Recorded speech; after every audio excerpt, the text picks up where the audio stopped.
आपण मोसंबीचा ज्यूस बनवणार आहोत. त्याकरता मी मोसंबी घेतली आहे 3.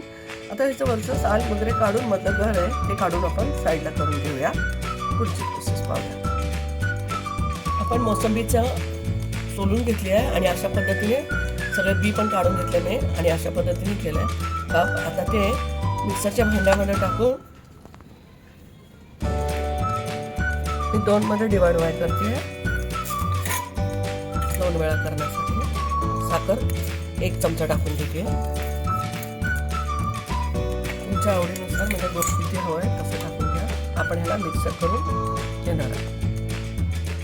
आपण मोसंबीचं ज्यूस टाकले गाळून घेण्यासाठी. आपण गाळून घेणार आहोत संपूर्ण.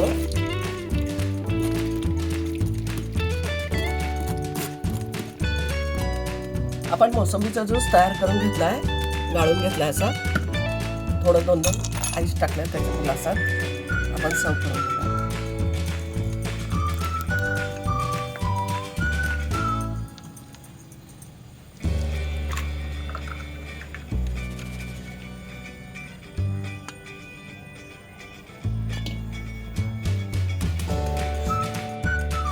मोसंबीचा ज्यूस पिण्यासाठी रेडी आहे. लाईक करा, शेअर करा, सबस्क्राईब करा आणि धन्यवाद.